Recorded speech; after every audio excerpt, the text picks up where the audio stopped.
Vamos a darle paso a nuestra invitada, Carla Luzuriaga, que ya está con nosotros. Carla, buenos días, ¿cómo estás? Qué gusto tenerte acá.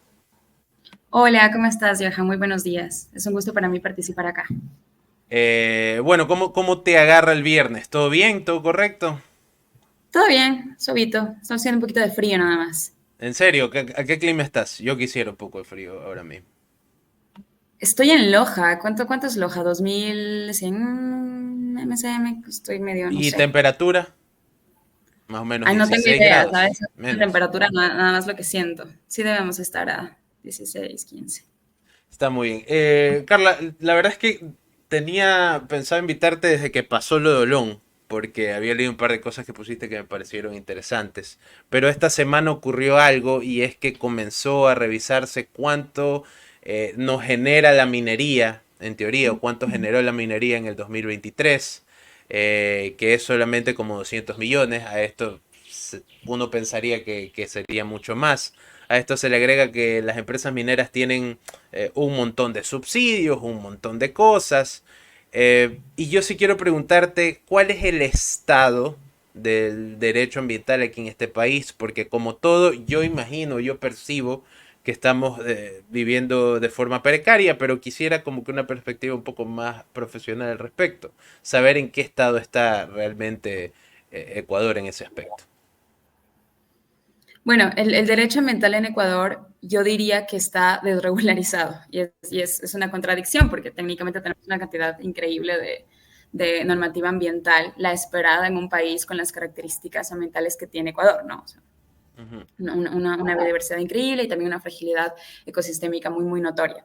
Pero la verdad es que hay dos factores específicos que dificultan en especial la gobernanza ambiental vinculada al derecho ambiental, ¿no? Y a la existencia de las reglas ambientales.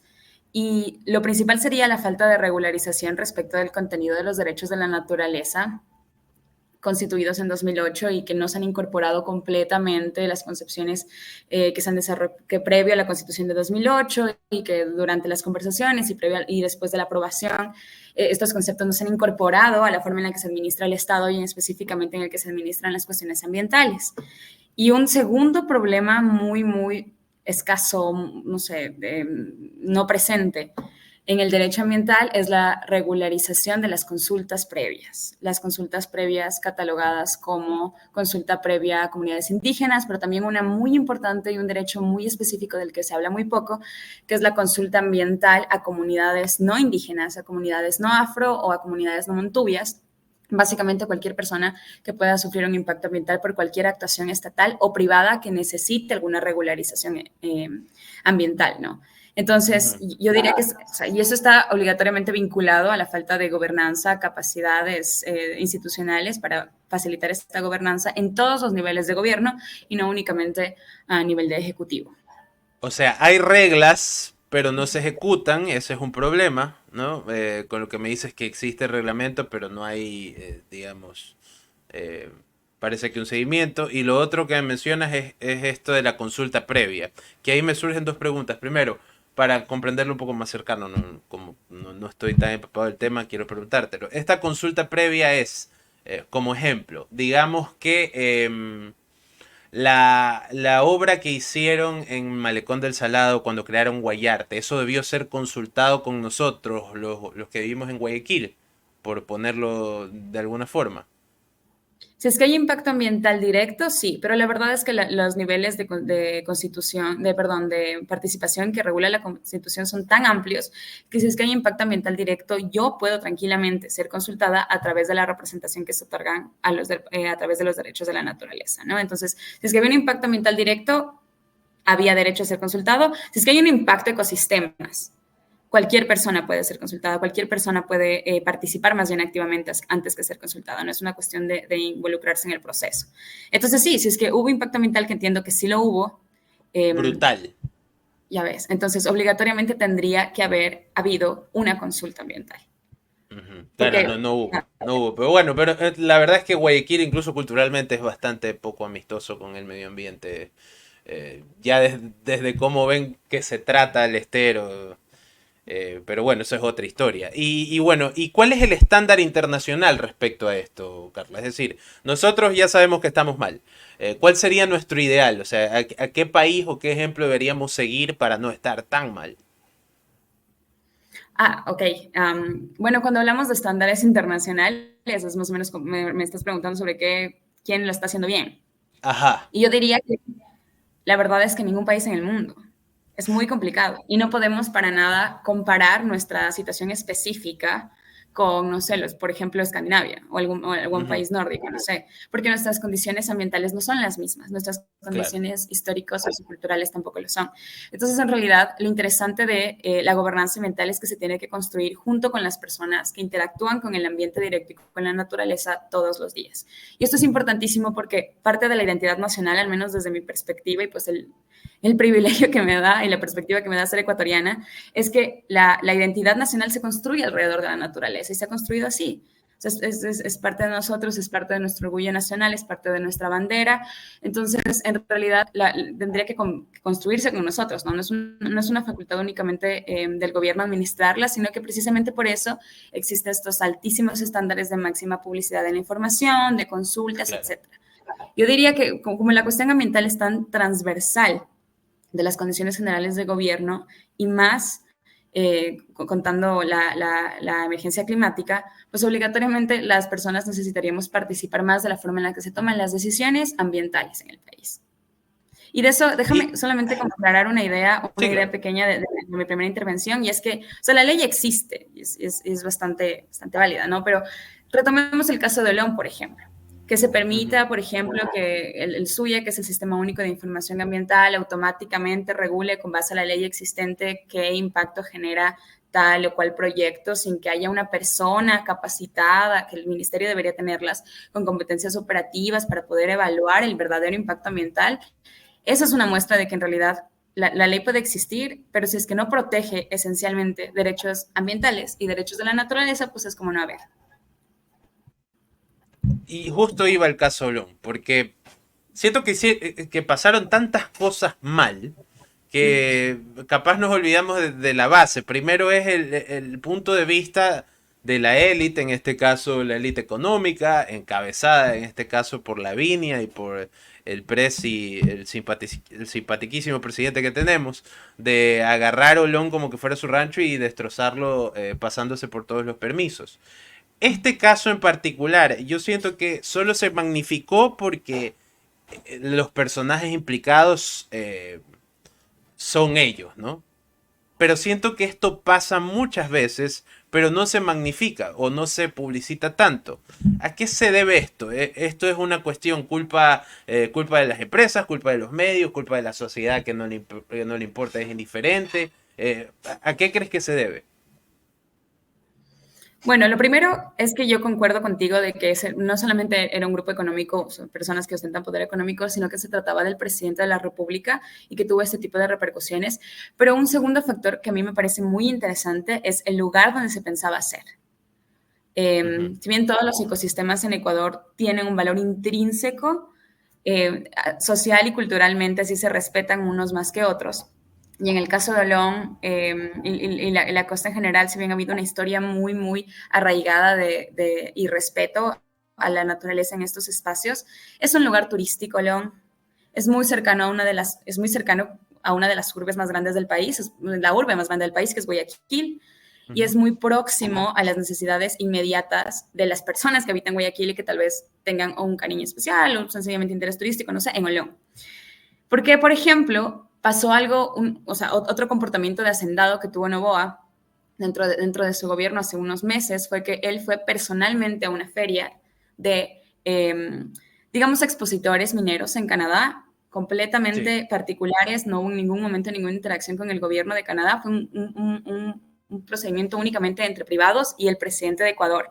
Básicamente reunirse con ellos para discutir proyectos mineros, inversiones mineras de mineras canadienses en Ecuador.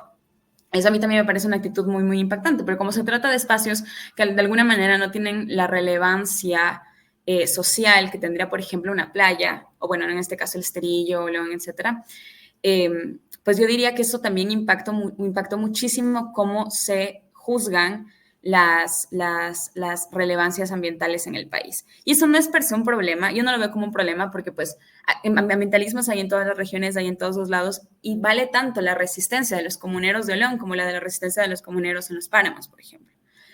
Pero pues sí es necesario una sensibilización más amplia respecto de cómo yo tengo que defender la naturaleza en sí y no únicamente lo que me impacta directamente. Y bueno, también Por tienes la ejemplo, cuestión de sí, claro, eso te iba a decir, es como, recuerdo que hace tiempo hicieron un reportaje sobre Cerro Blanco, lo vi solo una vez y no lo volví a ver más, y de ahí comenzaron todos estos proyectos alrededor de lo que iba a pasar en Cerro Blanco y todo eso, y siento que también no hay mucha información al respecto, ¿no? Siento que hay como una carencia de acceso a esa información sobre lo que significa, ¿no? Como siempre se habla del medio ambiente en términos abstractos, en términos, esto nos va a pasar en 200 años. Ya no, ya está pasando ahorita. O sea, en Guayaquil vivimos la consecuencia de, de la falla en el medio ambiente todos los días con el calor a 36 grados, ¿no?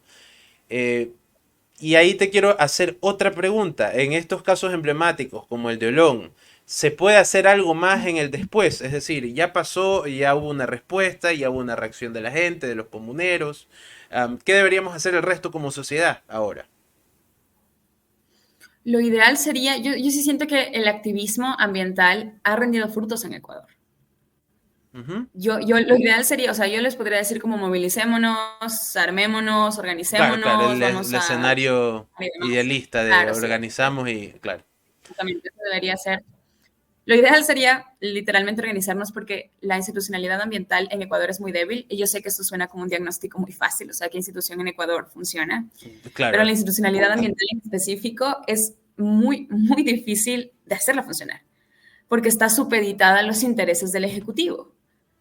Entonces, en realidad, no tenemos, no hay autoridad ambiental en Ecuador que tenga, primero, las competencias que tiene fuertes y segundo, que tenga la autoridad suficiente para actuar en independencia. No es una Ujú. función, no debería, en teoría no es una función independiente, no tendría por qué, pero pues el Ministerio del Ambiente sí debería contar con herramientas que le permitan o a quien ejerce el cargo, o quien ejerza cualquier cargo operativo dentro del Ministerio del Ambiente, sí debería contar con herramientas que le permitan decidir sin influencias externas. O sea, sencillamente decidir en derecho y con las competencias específicas de las personas que trabajen técnica y científicamente dentro del ministerio. Entonces, lo primero que yo diría, el primer camino para genuinamente hablar de cómo podríamos integrarnos de una mejor manera a la defensa del ambiente al final de cuentas a la defensa del Ecuador por estas razones, sí sería como trabajar en una mejor institucionalidad.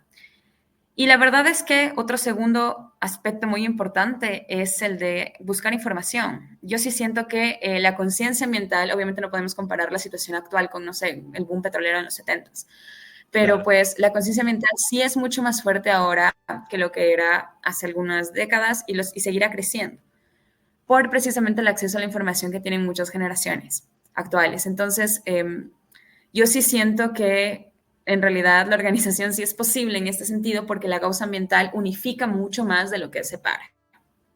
¿Mm? O sea, eso es un punto de vista bastante optimista del que esperaba, ¿no? Porque, digamos, percepción como alguien que solamente ha cubierto marchas, nunca participó de ellas, es que defenestran mucho al activismo ambiental en este país. Lo tratan mal desde todos los grupos, ¿no? No hay uno que no tenga una crítica contra el ambientalismo, que me parece una pena, eh, pero siento que el hecho de que digas que sí ha habido una evolución es, digamos, refrescante de escuchar. Yo sí siento que las críticas nunca son directamente a las causas del Sí. ambientalismo, son a las personas y son válidas, o sea, es Ujú. perfectamente válido que organizaciones que tengan una más relevancia que otras, pues sean sujeto de críticas, así es parte de participar en la organización social, pero pues no sé si es que tengo un filtro más delgado, tengo un filtro más específico, pero yo sí siento que las críticas jamás son ante las causas, Ujú. siempre es contra las personas. Entonces, por eso me atrevo a decir que la conciencia ambiental es mucho mayor y que la verdad, obviamente eso está basado en estudios empíricos, que hay mucha más conciencia y hay mucha más empatía por las causas ambientales ahora que lo había hace unas décadas y que esa tendencia va a la alza. Claro. Ah, buenísimo. ¿Qué opinión te refiere la ministra de Ambiente, Carlos?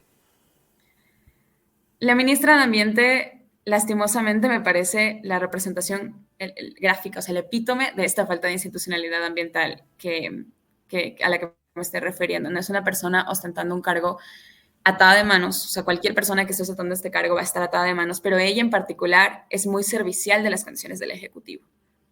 Y es en viceversa, ¿no? O sea, tiene una protección directa desde presidencia y está en el cargo hace bastante tiempo, ha cometido un montón de errores y no ha sido removida. Lo que, por ejemplo, pasó con la ministra de Energía y Minas. O sea, en realidad, yo sí siento que ahí hay una especie de sinergia de clientelismo, servicialismo, lo que sea, que acrecenta más estas dificultades y esta falta de institucionalidad del ministerio. O Y la sea, verdad ya es que está, si ya de por sí estás atado de manos, Sade Frichi se las ata un poquito más, dices tú. Se las ata a propósito. voluntariamente, ese es el problema. O Claro. sea, genuinamente es una Ok. persona servil al poder y si es que ya tienes un ministerio débil ante el poder, aparte tienes voluntad política de hacerlo más débil. Es lastimosamente un problema muy grave para quienes trabajamos ambiente en Ecuador y para todos los ecuatorianos. Y cómo, digamos, Loja y zonas del Oro, del sur del país, tienen un problema de minería ilegal intenso? Eh, ¿Cómo percibes tú desde allá? ¿Qué nos puedes contar respecto a cómo va evolucionando el problema? Loja, El Oro, Zamora Chinchipe, Azuay, Cañar, Morona, Santiago fueron declaradas zonas de sacrificio para los intereses mineros. La historia del oro con la minería ilegal pues es colonial, es histórica, etcétera. Es un problema muy arraigado porque hay muchas personas trabajando y que dependen directamente de la minería ilegal y entre la falta de oportunidades, pues lastimosamente esta es una de las condiciones a las que tienen que recurrir para poder trabajar. Aparte tienes los vínculos que tiene el crimen organizado con la minería ilegal. Entonces, en realidad es una condición muy terrible de la que es difícil salir porque hay falta de condiciones por parte del Estado. Pero las provincias que tal vez no tienen una historia tan cercana a la minería ilegal y que ya son zonas de explotación como Zamora Chinchipe, por ejemplo, ahí en cambio las condiciones son de imposición. Genuinamente hay resistencias, pero desde el Estado vienen con toda la fuerza para la imposición de los proyectos mineros y otras formas de servilismo, porque no únicamente son los proyectos mineros grandes a mediana escala, sino que permiten la flexibilización de otro tipo de intereses que ya no responden a los, digamos, intereses del Estado a nivel económico, ¿no? Y con esto, ¿qué me refiero? En Zamora, Chinchipe están operando industrias chinas. Para que estas industrias chinas operen, era necesario flexibilizar todo. Las consecuencias son que capitales privados australianos, canadienses y demás están operando, por ejemplo, en Loja, en un cerro de un interés específico para la región, porque es fuentes de agua y páramos, que se llama Fierro Urco este cerro. Entonces, tenemos como consecuencias que para que el gobierno lleve a cabo su plan de destrucción minera en estas zonas en específico, no nos vamos a centrar únicamente en los lugares donde estos proyectos mineros van a operar, sino que lastimosamente por la falta de regularización más estricta, tenemos todo este espacio destinado a la minería, digamos, no regulada, pero básicamente permitida por el Estado. Y que no es técnicamente, a ver, si cuando yo digo, o sea, es minería ilegal porque no cumple con las condiciones que yo mencionaba al inicio, respecto a derechos de la naturaleza, respecto a las consultas, etcétera, es minería ilegal dentro de mi perspectiva profesional, pero pues, o sea, cuando me refiero a minería ilegal, ellos están avalados por el Estado, tienen presencia, tienen acompañamiento de los militares en muchos de los casos, tienen escoltas. Entonces, en realidad, yo sí quisiera como aclarar esto, ¿no? O sea, cuando yo digo minería ilegal me refiero a ambas, a la que se realiza como a escondidas, con protección de grupos armados y demás, y a la que es avalada por el Estado. O Entonces, en sea, la realidad, minería para ti, el concepto de minería ya por sí es ilegal casi, ¿no? la minería que se hace en Ecuador, toda es ilegal. Ok, eso es La una minería que se frase. hace en el país, Ese va a ser el todo es titular de ilegal. una entrevista, Carlos. Con eso, esa es la frase que voy a poner en YouTube. La minería en Ecuador es Toda toda la minería. ilegal. Es que así es. Ok, Si no ok. cumplen con la Constitución es ilegal. La Constitución es una ley. Y no tenemos, digamos, salida de eso. Es decir, a menos que haya lo que tú mencionaste al inicio, regulación. pero tenemos las resistencias. Y esa es la otra perspectiva que quería hablarte cuando me preguntas cuál es mi percepción viviendo acá. O sea, yo acompaño a una de las comunidades que está resistiendo a la imposición de la minería en Loja, las acompaño legalmente, pero precisamente por eso he podido presenciar cómo hay resistencias en Morona, Santiago, hay resistencias muy, muy fuertes en Zamora, aquí en Chipre, hay resistencias en el oro, hay en todas las resistencias que han de hecho detenido el avance de muchos de los proyectos. Entonces, también se abren muchos frentes, ¿no? El gobierno tiene un montón de frentes, tiene que elegir cuáles impulsar, cuáles imponer dentro de los territorios. Pero también se ha aprendido que en los activismos judiciales, los activismos en las calles, los activismos directamente con políticos, porque hay mucha participación y mucho envolvimiento de políticos locales, cantonales, provinciales en estos lugares que han permitido el avance de muchos proyectos. Y al fin y al cabo, la minería es un negocio más.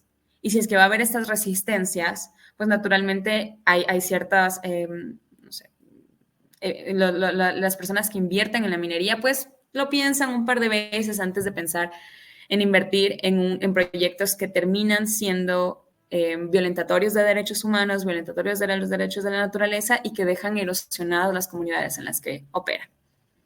Brutal. Brutal la radiografía que nos haces, ¿no?